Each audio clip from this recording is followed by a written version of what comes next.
Welcome to the Reformed Media Review.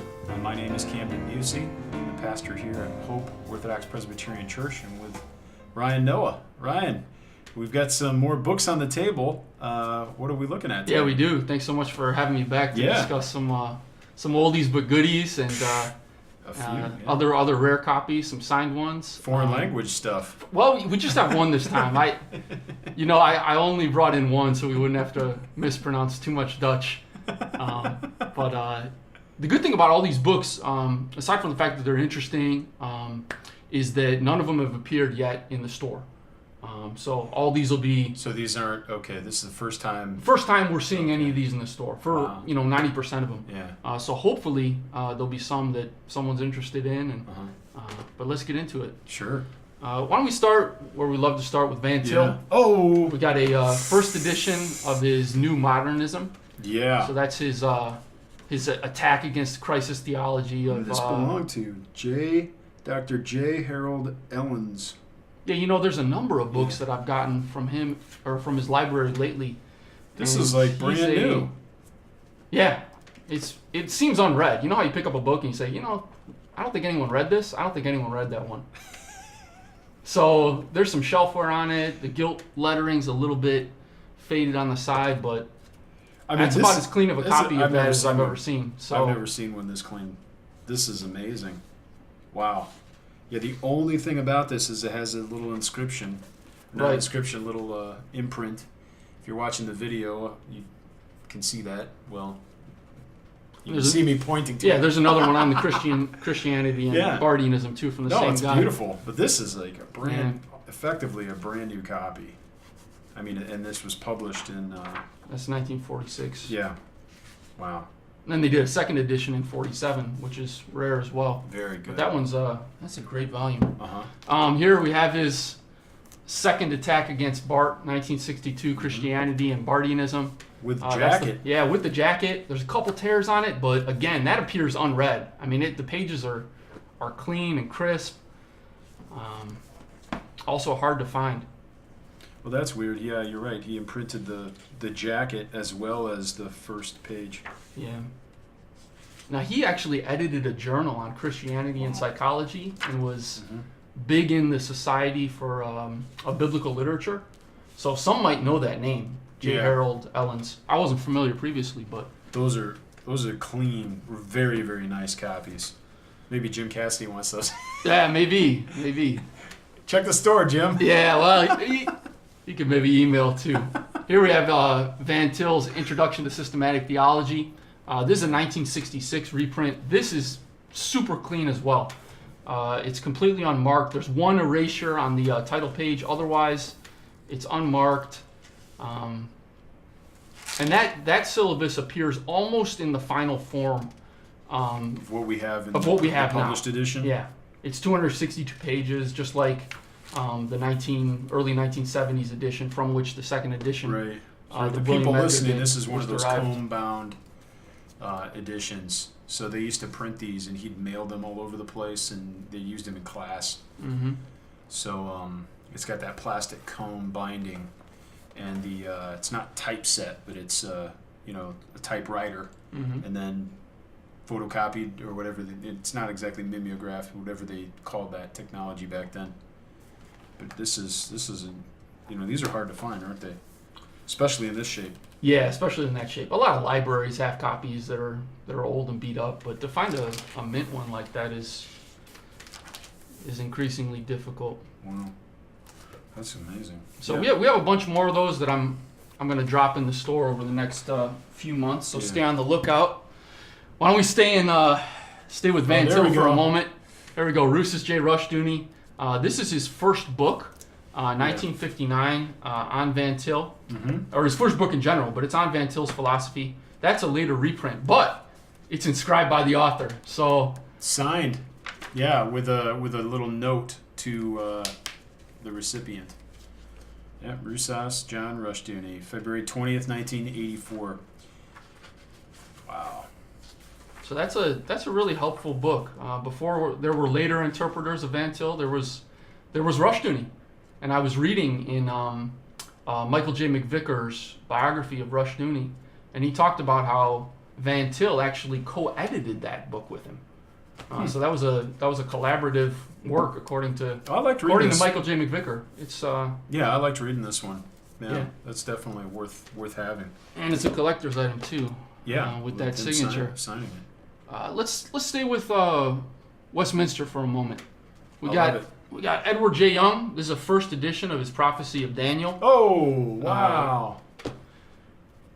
Pretty good condition. A little dusty, but that's one to have on the shelf. His and favorite regularly. publisher. Oh yeah. Oh sure. Yeah, you're referring to what Davis A. Young told us about in the biography. In the biography of E.J. Young. His battles over the Nikot series when he was editor. Right. Yeah. It's just how long things took. That's all. Sure. Wow. I don't think I've seen this before. Wow. I mean, certainly not this one, but I don't think I've seen it. I've seen this edition. This is really nice. You had these before? The first time in the store? That's the first time I believe we've had that one in the store. We might have had a later edition, but first time for the first really edition, nice. 1949. Great commentary too. Sure. Anything by E.J. Young is worth having. Yeah, absolutely. Here's another one we had in the store, but not with the dust jacket. Yeah. And this is the only time I've seen the dust jacket. This is John Murray's classic Redemption, Accomplished and Applied. The only mark on it is the previous owner's name on the first front end page. Otherwise, it's clean. Yeah, that's really clean. So hard to find. I've never seen one with the jacket. Even the one in the Westminster Library is just the cloth cover. Right. Huh. I'd love to know how many copies they printed of some of these books, because it can't be many. No, if we had that number, but we also had some sort of clear depiction of each subsequent edition and what they looked like. That'd be kind of neat. That's a PhD waiting. Right. This one for Erdman's, and then we have more recent paperback editions. Sure. If you want this in hardcover, now you got the jacket.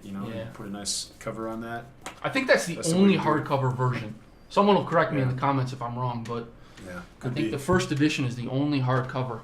Why don't let's stay with Westminster for a moment. Yeah, we have a couple interesting ones from Klein. Why don't we go in chronological order?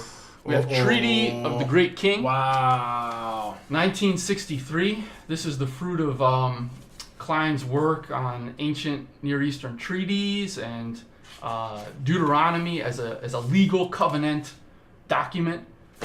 Fabulous study, groundbreaking. Mm-hmm. That one's clean inside. It's the other one that's not. This one's really clean. Yeah, that one's clean. And the only damage to it, I'm sure, occurred during the shipping on the front. It kind of got dragged a little bit on the front cover. But it's not much. It's just a little bit of. Oh yeah, it's. Well, for people watching the video, you can see just the front corners have just these little dark marks, residue on them, and then there's a little bit of pen mark right there. But it's really clean inside. Mm-hmm. I mean, almost brand new. Yeah. You know if that one was issued with the dust jacket? I don't. I don't know if these Klein books were. By Oath Consigned was. Oh, it was? Yeah, it was. What did it look like? It's This is crazy. It's blue. It's a dark blue and then white around the edges. So that's by Oath Consigned. Yeah, it's amazing you found this. That's terribly difficult to find. Oh, this is usually going for several $100s. Wow. If you can find one. Yeah, it goes for a lot. Wow. This is. That's an ex-library copy. Still, it's in very good shape. From the late Knox Seminary in Florida. Mm-hmm. It's fairly marked up, but it's a collector's item. Hopefully the seminarians put some good annotations in there. But it's amazing to me how often you'll find library books written in. It's amazing. Yeah. I mean, I don't think I've ever done that. I would never. And then to do it in pen. Sure. Yeah. If you want the book, and it's a good one to have, and these are hard to find. Right. This is a nice copy with the red cloth. Yep. Woo. Wow. Here's another Klein, right? Yeah. This is one of those interesting earlier formats of Kingdom Prologue. Right. Back in the day when if you wanted a copy, it says contact Meredith Klein at Gordon Conwell. And this is as clean as you can find. There's There's like no that, markings. It's like that. It's beautiful. Paperback textbook kind of size. Right. You find this this kind of size with college textbooks. Mm-hmm. Except it's big, but at least readability. Usually, when you get a book this size, you'll have 2 columns. Just right. Just because you can read it. But this is one. Yeah, you got to move your head like this. Move your head to get from the left of the page to the right of the page. Right. You're right. It's and you're not turning pages that frequently. But I've seen these copies. I don't have one, but I've seen this edition before, which is really quite interesting. Yeah, that's 1993. Really? So I don't know when the first ones. The Whipfenstock came out. Was that the next edition? There's Whipfenstock, and then 2Age Press did an edition of it as well. Okay. But I mean these predate. Yeah. Those ones. Yeah. For sure. Yeah. Klein always liked to do his own thing. Yeah. Yeah. Very good. Let's move on. We have a book by Johannes G. Voss. This is his A Christian Introduction to Religions of the World, and something he'd know a lot about, having been a missionary over in Manchuria, and he taught there too in a seminary, I believe, and he served in China as well. But this one, what's special about this is that it's inscribed. You can see 2. My cursive reading's not too good, but inscribed by the author. Yeah, I don't know if it'll pick that up. Yeah, Gene Spear, with warm regards, J.G. Voss, 1974. Now that's Gerhardus Voss's son, right, for those who may not know. Wow. Yeah, that one's unmarked inside. A little bit of spotting on the top closed edge pages, but great collector's item for Voss fans. Wow. Yeah, an apologist who'd like to learn more about the world of religions. Yeah, I mean, what's good about this book, I don't know if you've read it, he's thinking with distinctly Christian presuppositions about world religions. Right. So it's helpful. Yeah, that's good. And he's polemically interacting with folks who take the world of religions, comparative religions approach in the academy. So very helpful book. Let's stay with the Dutch Reform stuff for a moment.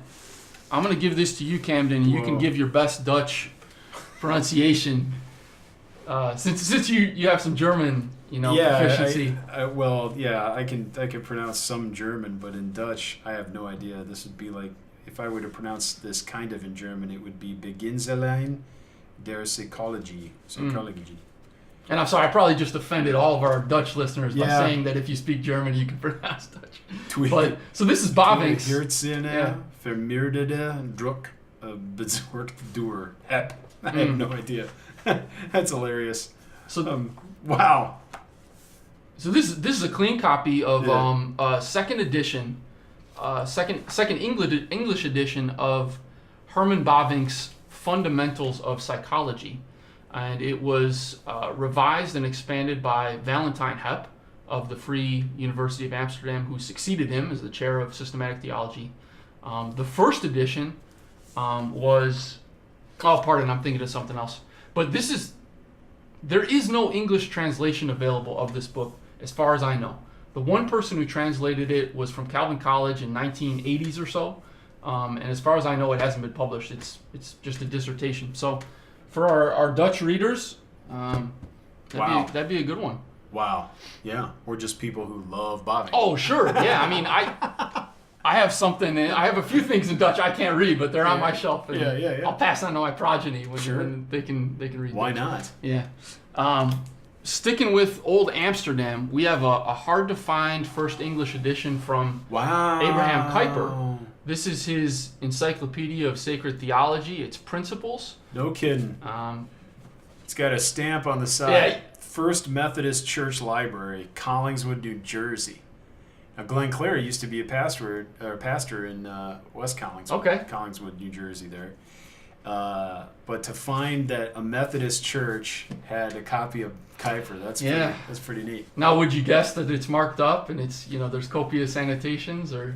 Well, there's not. There's not. I would guess that was never checked out. That's exactly what I was trying to get at. And I grew up in the mainline tradition, so I'm.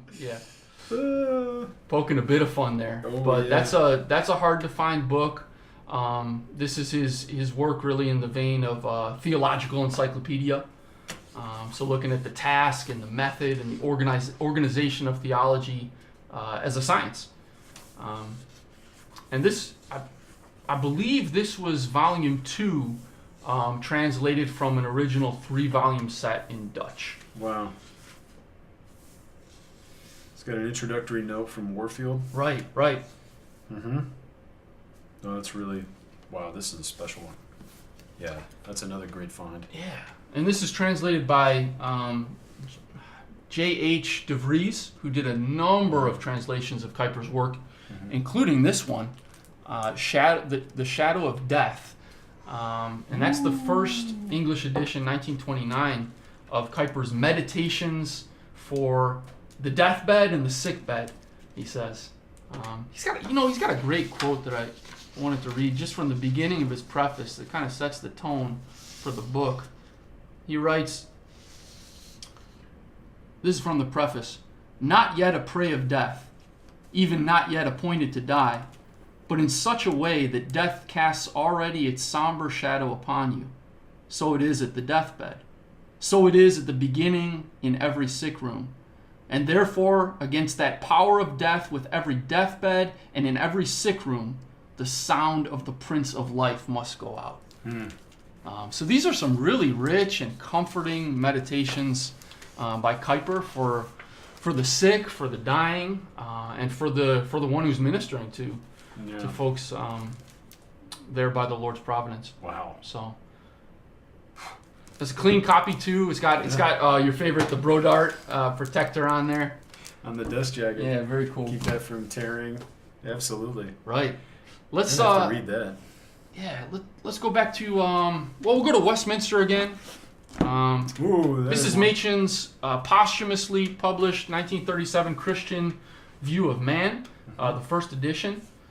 You could see it has the untrimmed pages there, those deco edges, which are pretty cool. Yeah, exactly. This rough edge or whatever they call that. Mm-hmm. Yeah, that's really neat. Yeah. Wow, this is a really nice edition. Yeah, there's a little Macmillan. stain on the spine. Otherwise, it's clean. 37. Yep. So that's a compilation of Machen's radio addresses. The first part of which was published in The Christian Faith in the Modern World, 1936. So this is stuff on anthropology. Yeah, and it'd be really clear, really accessible. Right. And Machen is such a wonderful writer. It's a good book. Absolutely. Wow. This is the magnum opus, though. Christianity and Liberalism. Yeah. I lied. We have had this in store before, but this is a great copy. You could see the gilt lettering on there, just shining off. There's a few markings in this, but it's in overall, it's in good condition. More importantly, I mean, it's just a classic of classics. It is. I had to reread it with pleasure recently for a class over at Westminster, cultural engagement, and it was a great joy to do so, and just 1923. Mm-hmm. Woo. Yeah, if you don't have a copy of this book, you got to get it. And if you love Machen, you don't have an original copy. Right. This is the one for you. Great shit. Absolutely, yeah. I'm looking for one inscribed. That'd be my ultimate treasure. Sure. Short of trying God and communion with Him. Kingdom. Yeah. There once was a man who, once he found an inscribed first edition of Machen's Christianity and Liberalism, he sold everything he had. That's right. To obtain the book. That's right. Yeah. The book of great price. For sure. Let's get into old Princeton a bit. This is what Camden's holding, The Way of Life by Charles Hodge. This is a 1869 new edition of it. It's published by the American Sunday School Union, or Union of Sunday Schools. And they basically wanted succinct, clear answers to basic doctrinal questions. What is Scripture? What is man? What's sin? And so Charles Hodge tackled these, seeking to address these doctrines and their relevance for young people in the church. Yeah. That was the goal of the book. I haven't read it myself. I leafed through it. This one's got a fair amount of foxing, at least on the first pages. Yeah. Some browning overall, but I didn't notice any markings inside the book. The binding is firm. Holding together. So yeah, That's Smith sewing. Yep. Folios and everything. Looks pretty tight. Mm-hmm. That's great. Yeah. Old Princeton. The books endure. Here we go. We'll go Paleo Princeton or super old Princeton. Jonathan Edwards. Wow. This one doesn't have a date. It's circa 1850. This is Edwards on revivals. So this would be his both his narrative of I forget what it was, the surprising revival of 1735, and then also his just assessment of the Great Awakening. So that one's got a little chip on the spine. Otherwise, there's some foxing first 10 pages or so, front and back, but the text is clean, it's readable, the binding is firm. Overall, pretty good condition for a book that's 150 years old. Wow. And this one might be it might be my favorite of the this time. This is Charles Hodge's Outlines of Discourses, Doctrinal and Practical. This is his Princeton Sermons, the first edition, 1879. What? Yep. And so these are addresses that he would give to students and faculties on Sabbath afternoons at Princeton. It was edited and compiled, I believe, by his son A.A. Hodge, from what I gathered from the preface. But as you'll see, Camden, these outlines are beefy, right? These are like some of the outlines you'll write for your sermons. They have, there's some full sentences there. These are preachable. You can hop in the pulpit and With Charles Hodges. It was Charles Hodges' Princeton sermons. Wow. But this is in great condition. I mean, you feel the weight of this book. It's heavy duty. It really is. I'm amazed at the paper because it has this kind of glossy paper from 1879. I've never seen a book this old like this. Wow. Yeah, I'd love to learn more about 249 sermons, I think. Yeah. There's a lot. Yeah, and they're organized by topic largely. I mean, several headings. It looks like there's 10 headings. Wow. I wish we had Dr. Strange or a Hodge scholar on with us to tell us a bit more about this we should, volume. Yeah, but call him up. That's right. Get him on the horn. What is this book? What is it? Yeah. Well, that's great. So all these will be in the store soon? Oh, you know what? I got one more. Oh, yeah, sorry, one more. You know what? And I kept this one in a bag with some laundry lavender paper because it is smoky. So that's the one downside to this. Oh, is it in a fire maybe? Something? I don't know. Maybe it smells like cigarette smokes. If you're a smoker, this will fit great.